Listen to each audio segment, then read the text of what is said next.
Shalom, shalom mes bien-aimés dans le Seigneur. Je vous salue tous au nom de Jésus-Christ de Nazareth. Que la paix de notre Seigneur Jésus-Christ soit avec vous. Que sa paix vous accompagne, nous accompagne, t'accompagne tout au long de cette semaine, tout au long de cette journée. Que la main et l'Esprit de Dieu soient avec toi. Ne crains aucun mal, car Jésus-Christ a fait la promesse à ceux qui lui appartiennent, qui sera avec eux jusqu'à la fin du monde. Il a dit, je ne vous abandonnerai pas, je ne vous délaisserai pas. Ce matin, j'ai un message pour toi. Un message que je prie que ça tombe sur une bonne terre. Un message qui va révolutionner ta vie. Un message qui va te faire sortir des mauvais raisonnements. Un message qui va te faire savoir que tu as une part de responsabilité dans ce qui t'arrive aussi dans ta vie. Tu peux avoir une part de responsabilité dans ta propre vie et aussi dans la vie de ton prochain. Je veux parler à une personne qui, lorsque le malheur frappe à sa porte, directement cette personne, elle accuse Dieu. Directement, cette personne est prête à régner la foi et à déclarer même que Dieu n'existe pas. J'aimerais parler à une personne qui se prend toujours comme une victime. Elle ne se remet pas en question. Bien-aimé, si tu veux t'en sortir dans la vie, ça commence par une prise de conscience de ton état spirituel, de ton homme intérieur, de qui tu es réellement. Je veux parler à une personne qui passe tout son temps à rejeter la faute sur les autres. Ah, si ma vie ne va pas, c'est à cause de Dieu. Si ma vie ne va pas, c'est à cause des sorciers de ma famille. Si ma vie ne va pas, c'est à cause des gens de l'église. Si ma vie ne va pas, c'est à cause de la nation, des autorités de mon pays. Si la vie ne va pas, c'est à cause que voilà, je suis dans un pays où il y a le racisme. Je suis dans un pays où voilà, les Noirs sont maltraités. Il y a toujours des personnes qui trouvent des excuses pour justifier ce qu'il a dans leur vie sans elles-mêmes se remettre en question, de se responsabiliser. Parce que sachons ceci, l'homme a ses responsabilités sur la terre. Dieu a donné des responsabilités à l'homme. Nous prenons juste l'exemple d'Adam. Adam avait des responsabilités. Ce n'est jamais Dieu qui a noté, qui a donné les noms aux animaux. C'est Adam. C'est Adam qui a donné même le nom à Ève. Ce n'est pas Dieu qui a dit à Adam, appelle Adam Ève. C'est lui qui a donné le nom à sa femme. Dieu a donné des responsabilités à Adam, mais Adam les a données au diable en désobéissant à la parole de Dieu, en acceptant de tomber dans la séduction, la ruse du diable par sa femme. Et lorsque Dieu vient vers Adam, Adam n'assume pas sa responsabilité, mais il remet Dieu en cause en disant à Dieu, c'est la femme que tu m'as donnée. Donc, au lieu que Adam assume sa responsabilité, qui n'a pas fait ce qu'il fallait en tant que chef de famille, chef de la terre, chef de Ève, il a plutôt dit que c'est à cause de Dieu. Il a rejeté la faute sur Dieu. Sans plus tarder, nous allons prendre ce verset biblique dans Job 22, verset 28. Il est écrit, à tes résolutions répondra le succès, sur tes sentiers brillera la lumière. Avant de débuter, je vais d'abord te raconter une histoire. Je vais d'abord vous raconter une histoire. Je vais nous raconter cette histoire. En 2019, il y avait un membre de ma famille que je voyais qu'elle était en train de... Un membre de ma famille, je voyais qu'il était en train de se dérouter. Il était en train de faire des choses qui allaient l'amener à sa perte. Tellement j'avais compassion pour cette personne et tellement je l'aime, cette personne, alors j'ai décidé de prier pour cette personne-là. Bien aimé, j'ai prié une fois.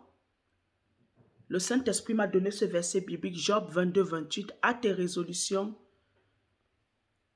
répondra le succès et sur tes sentiers brillera la lumière. J'avais cru que c'était mes pensées à moi. J'ai reprié une deuxième fois. Le Saint-Esprit m'a redonné le même verset biblique. J'ai voulu reprier une troisième fois. J'ai compris, il faut que j'arrête. Vous savez, quand Dieu parle quelque chose deux fois, ça veut dire que la chose, elle est arrêtée. C'est confirmé. C'est une confirmation que la chose est arrêtée. En fait, la vie de cette personne, le Saint-Esprit a voulu me faire comprendre que ça dépend de ses résolutions. Ça dépend de ses choix, de ses principes et de ses résolutions. Le monde va mal, pourquoi? Vous allez me dire que c'est à cause de Dieu? Non, ce n'est pas à cause de Dieu. Pourquoi est-ce que les gens, il y a beaucoup des fléaux qui se passent dans le monde? L'impudicité, la méchanceté, les meurtres. On voit comment, je prends l'exemple en Afrique, hein, on voit comment les femmes, on voit comment les êtres humains s'entretuent, ils s'empoisonnent à cause de la jalousie, l'envie, la convoitise. Vous allez me dire que c'est la volonté de Dieu? Non, bien-aimé, ce n'est pas la volonté de Dieu. C'est à cause de la méchanceté du cœur de l'homme. Faire le bien est un choix, comme faire le mal est un choix. Je vais m'aller plus loin avec toi. Je vais te dire, ça va te surprendre. Parfois, ce n'est même pas la volonté de...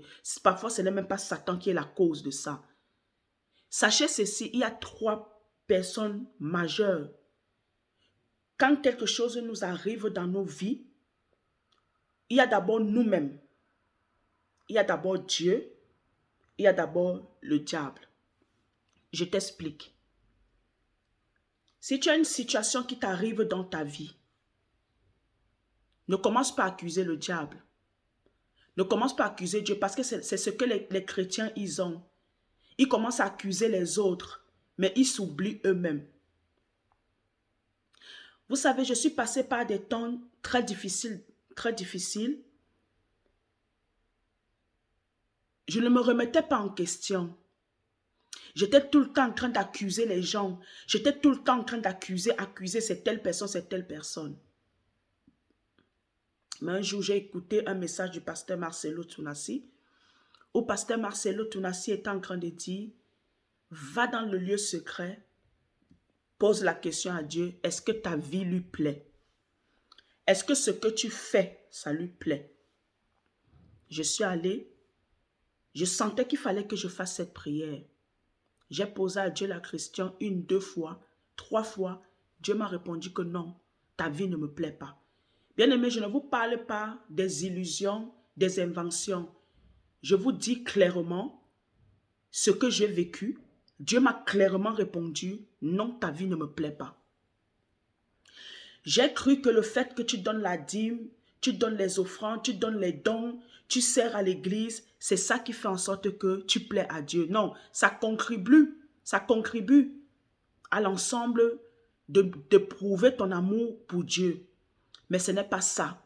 Ce qui fait en sorte que Dieu va considérer que tu l'aimes, c'est lorsque tu mettras sa parole en pratique. C'est lorsque tu marcheras selon ses voies, ses principes. Bien-aimé, je pouvais faire tout à l'église. Je donne. Dès qu'il y a un événement à l'église, je vais participer, je vais donner de mon temps et tout. Mais derrière, j'aimais la calomnie, j'aimais le mensonge, j'aimais la médisance. Ce qui faisait en fait que je ne plaisais pas à Dieu. Je faisais les choses pour mon pasteur, le pasteur que j'avais à cette époque-là. Je faisais les choses pour le pasteur. Je ne faisais pas les choses pour Dieu. Vous voyez la différence? Donc le malheur frappait à ma porte à chaque fois. J'étais fidèle aux dîmes. Je donnais, j'étais tout le temps, c'est même pas, je donnais vraiment de mon cœur, j'étais vraiment présente dans tout ce que l'église faisait. J'allais à l'église dans la semaine et tout, je faisais tout. Mais bien aimé, rien ne marchait dans ma vie. Rien ne marchait dans ma vie et c'est pourquoi lorsque le pasteur Marcelo nous a invités à aller interroger Dieu sur nos vies, j'ai interrogé Dieu, Dieu m'a répondu non, ta vie ne me plaît pas. Tu n'es pas en train de faire ma volonté. Tu n'es pas en train de marcher selon mes voies. Et j'ai compris que parfois nous aimons accuser les autres. J'ai commencé à me remettre en question, je me suis repenti. Et ce jour-là, j'ai décidé, ce n'est pas que c'est Dieu qui m'a dit. J'ai décidé d'arrêter de servir à l'église parce que je ne servais pas Dieu. Il y a des choses qui vont t'arriver. Tu vas aller prendre le mari d'autrui, tu couches avec lui, et puis après tu tombes malade ou bien tu as la grossesse, et puis durant cette grossesse, tu souffres, tu galères. Tu vas accuser qui? Le diable? Tu vas accuser Dieu? Non, tu ne peux pas accuser Dieu. Tu es responsable de tes actions. Tu es responsable de tes choix. Tu es responsable de tes résolutions. Je disais tantôt avant, lorsqu'un malheur frappe à ta porte, assieds-toi. Réfléchis, est-ce que ça vient de moi? Si ça vient de toi, tu as la possibilité de réparer cela. Ça commence par la repentance, la dénonciation, tu renonces à ces choses. Tu te répands et puis maintenant tu laisses Dieu en son temps te relever. Tu laisses Dieu en son temps que sa souveraineté s'accomplisse dans ta vie. Tu ne dois pas imposer à Dieu quand est-ce qu'il doit te relever la tête. C'est lui qui décide parce qu'il est le maître des temps et des circonstances. Deuxièmement, si la situation qui se passe actuellement dans ta vie, tu n'es pas responsable, ça ne vient pas de toi, tu ne te reconnais pas dans quelque chose, tu sais que tu marches dans les voies de Dieu, ça veut dire que c'est Dieu qui est en train d'éprouver ta foi. Ce qui veut dire que tu vas prier, mais tu dois laisser Dieu agir, tu dois laisser le plan de Dieu s'accomplir dans ta vie. Tu dois laisser Dieu achever, tu dois laisser Dieu manifester ce qu'il veut que, au travers de ce que tu traverses, puisse se manifester. Voilà pourquoi la parole de Dieu dit, au reste frère, toute chose concourt au bien de ceux qui aiment Dieu. Toute chose concourt au bien de ceux qui aiment Dieu et à ceux qui sont appelés selon son dessein. Dieu va t'éprouver, mais pas pour te mettre à terre, mais pas pour te souiller, pas pour l'ignominie, pour la honte, mais c'est pour te forger un caractère. C'est pour t'équiper pour la mission pour laquelle il t'a appelé sur la terre. Troisièmement, c'est le diable. Tu as aussi, lorsque c'est le diable,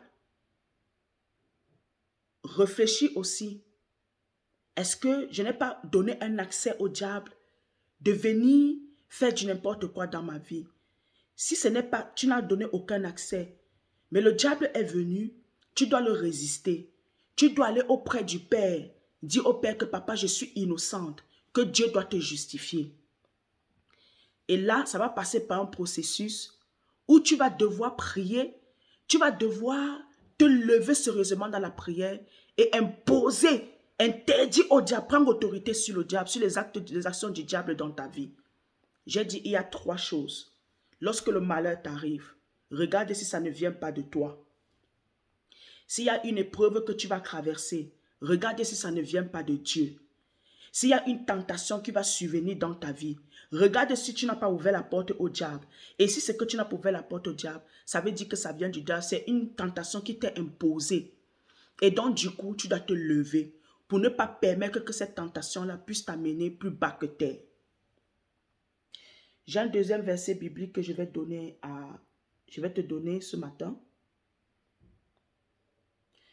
C'est dans Deutéronome 30, verset 19 à 20. Je lis pour la gloire du Seigneur. J'en prends aujourd'hui à témoin contre vous le ciel et la terre.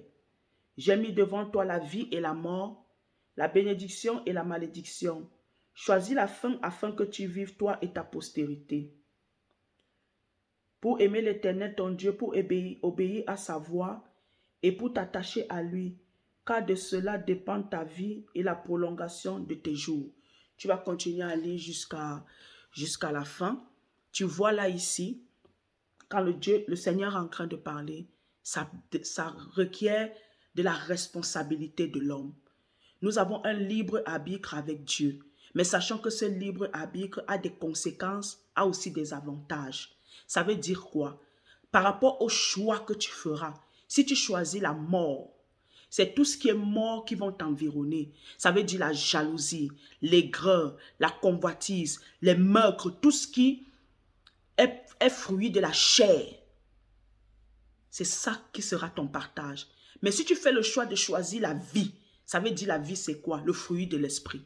la joie, la paix, l'amour, etc. Ça, ces choses vont t'accompagner toute ta vie. Et ce qui va suivre, c'est quoi? C'est la bénédiction. Mais lorsque tu choisis la mort, qu'est-ce qui va suivre? C'est la malédiction. Et le salaire du péché, c'est quoi? C'est la mort. Et le salaire de la vie, le don gratuit de Dieu, c'est quoi? C'est la vie éternelle. Donc vous comprenez par là que toute chose requiert de la responsabilité aussi d'un homme. C'est un privilège que Dieu nous fait, mais sachez aussi que c'est une responsabilité. Tu ne peux pas tout le temps victimiser, accuser Dieu lorsque le malheur t'arrive, tu commences à accuser Dieu et même tu commences même à accuser Satan. Les problèmes qui se passent en Ukraine et en Russie, c'est la faute de qui? Regardons l'Afrique. Tout ce qui se passe en Afrique, c'est la faute de qui? Quand une personne se lève pour empoisonner quelqu'un, c'est qui? C'est le diable? C'est Dieu? Ben non, bien aimé. C'est la responsabilité de l'homme. C'est un choix. Si tu fais du bien, ça veut dire que tu as fait le choix. Si tu fais du mal, ça veut dire que tu as fait le mal. Tu as fait le choix de faire du mal. Voilà pourquoi la parole de Dieu nous dit, gardons nos cœurs, garde ton cœur plus que toute autre chose. Gardez vos cœurs plus que toute autre chose. Car de ton cœur viennent les sources de la vie. C'est de l'abondance du cœur que la bouche parle. C'est aussi de l'abondance du cœur que nous passons dans de mauvaises actions ou bien dans de bonnes actions. Vous avez vu sur la croix, Jésus aurait pu décider de rendre le mal pour le mal. Mais au contraire, il a accepté de mourir, même pour ceux-là qui l'ont tué. Vous vous rendez compte? Même Judas qui a livré Jésus, est mort pour ce même Judas. Jésus est mort pour ce même Judas. Judas avait le choix de livrer Jésus ou de ne pas le livrer. Il avait le choix. Dieu n'a pas créé un homme avec une mauvaise pensée. Mais c'est au travers de tes actions, de ton style de vie, de tes actes que tu poses, qu'on peut savoir que c'est toi qui va être la source de bénédiction pour ta famille, pour la nation, ou bien c'est toi qui va être le malheur de ta famille ou de la nation. Il en est eu de même pour Judas. Judas, par ses actions, par son style de vie, par sa manière d'être, Jésus homme.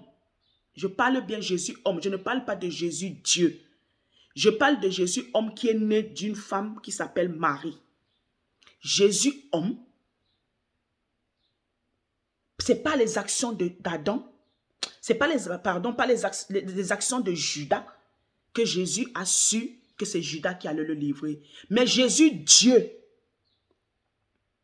je parle bien de Jésus Dieu, lui savait que c'était Judas qui allait le livrer. Il savait. Et quand il faisait le choix de choisir les 12 disciples, c'était Jésus Dieu qui avait choisi. Et il avait choisi son Judas, son traître. Donc, bien aimé, ce matin,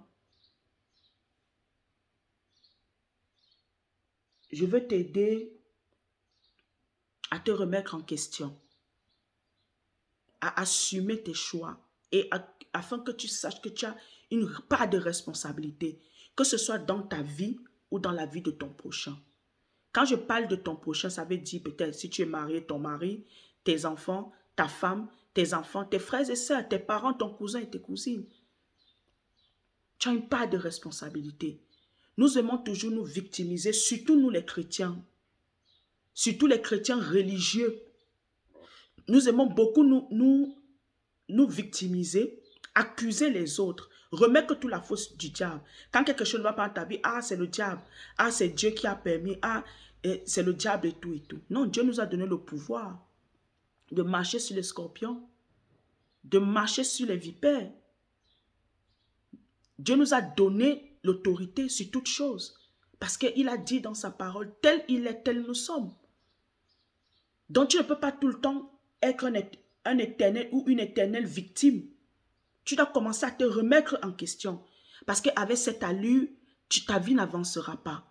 tu seras toujours dans le même niveau. Tu n'avanceras pas. Tu seras toujours dans la stagnation, la limitation, parce que tu ne veux pas ouvrir tes yeux. Tu ne veux pas permettre à ce que Dieu fasse tomber le voile qui est devant ta face et pour que tu puisses voir clair. Tu n'es pas une victime. Et même si tu es une victime, tu as la possibilité d'être plus que vainqueur. Parce que ce n'est pas un homme qui a déclaré cela, mais c'est Jésus-Christ qui a dit tu es plus que vainqueur. Donc ce matin, je vais t'encourager à prendre un temps dans la prière. Si tu as cette habitude d'accuser Dieu, d'accuser les autres, et pourtant tu sais qu'au fond de toi, c'est toi-même qui es la cause de ton malheur. Quand tu vas coucher avec les hommes, et puis maintenant tu ramasses des maladies, ou bien que tu travailles et puis tu voles dans ton travail, ou bien tu commences à avoir de la jalousie. Prenons l'exemple de Caïn et Abel. Dieu a dit à Caïn, le péché est couché à ta porte. Parce que Dieu avait déjà vu qu'il y avait une amertume, la haine qui naissait dans le cœur de Caïn vis-à-vis de son frère Abel. Il y avait de l'amertume, de la haine, de la jalousie qui naissait du cœur de Caïn. Dieu est parti dire à Caïn, le péché est couché à ta porte. Mais domine-le. Tu peux le vaincre par l'amour. Mais Caïn a fait le choix. C'était un choix légitime de tuer son frère Abel. Il a fait le choix. C'est un choix. Lorsque tu vas poser un acte, peut-être tu entres dans un magasin, un supermarché.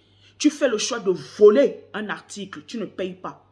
C'est le diable qui t'a demandé de le faire. C'est Dieu qui t'a demandé de faire ça. C'est toi-même qui as décidé de le faire. Lorsque tu vas, peut-être dans les transports publics, tu laisses les bouteilles, tu laisses les déchets et tu te dis que tu es enfant de Dieu. À l'église là-bas, tu montres un vrai visage parce qu'on est dans les 4 murs. Tu montres une image comme si tu es un vrai chrétien. Mais dehors, tu fais du n'importe quoi. Tu es un voyou. Est-ce Dieu qui te demande de faire ça? Est-ce Dieu qui te demande de faire ça? Non. Non, Dieu ne te demande pas. Quand tu fraudes les trains, les bus, est-ce que c'est Dieu qui te demande de faire ça? Tu ne payes pas les tickets de train et de bus. Est-ce que c'est Dieu qui te demande de faire ça? Quand on te commissionne et qu'il reste la monnaie, est-ce que tu ne rends pas à la personne? Est-ce le diable qui te demande de faire ça ou Dieu qui te demande de faire ça? C'est toi-même. Tu as une responsabilité sur la terre. Tu as une responsabilité sur la terre. Lorsque Dieu te demande de faire quelque chose et puis tu ne fais pas, c'est Dieu qui t'a demandé de ne pas faire la chose. C'est le diable? Non, c'est ton choix. Voilà pourquoi la parole dit, fuyez l'impudicité, mais résistez au diable. Même si c'est le diable qui vient te parler, tu as le pouvoir, l'autorité, suffisamment de force pour le résister avec l'aide du Saint-Esprit. Je prie pour toi ce matin. Qu'au travers de ce message, Dieu te parle. Qu'au travers de ce message, Dieu attire ton attention. S'il faut te repentir, bien-aimé, repens-toi. Bien-aimé, nous voyons comment nous sommes l'année est en train de passer. Nous sommes à l'avant-dernier jour du mois de février. Mercredi, nous sommes le 1er mars. L'année est en train d'aller à une vitesse extraordinaire. C'est le moment. N'attends pas octobre, septembre ou décembre pour commencer à venir prendre des bonnes résolutions pour l'année en cours. Non, c'est maintenant. Pour ne pas vivre les mêmes choses que l'année passée, que les années précédentes. Lève-toi. Lève-toi. Remets les choses en ordre avec Dieu. Remets tout en ordre même avec ton prochain. Répands-toi. Prends la ferme décision d'abandonner. Prends la ferme décision de rester, de devenir la femme, l'homme que Dieu a destiné que tu sois. Je vais finir avec ceci. La vie est un choix. La mort aussi est un choix. Ici, là, je ne parle pas de la mort physique, parce que tout le monde sont appelés à mourir. Nous sommes nés, nous allons vieillir et nous allons mourir, ou bien nous sommes nés et nous allons mourir selon le temps de Dieu, ou bien selon aussi nos choix, selon aussi nos principes. Ça peut aussi précipiter notre mort. Mais ici, je parle de la mort spirituelle. Tu as le choix dès maintenant. Tu as le choix dès maintenant de décider qui tu seras parce que ça ne dépend pas que de Dieu. Tu as le choix de décider comment se déroulera ta vie, ton année, ton mois, par les actes que tu vas poser, par tes choix que tu vas poser. Que Dieu te bénisse abondamment. Que Dieu te fortifie. Et que le Saint-Esprit t'aide. Que mon cher Saint-Esprit t'aide à relever la tête. Bonne semaine. Bonne journée dans la paix et la grâce de Dieu. Paix et grâce. Bye bye.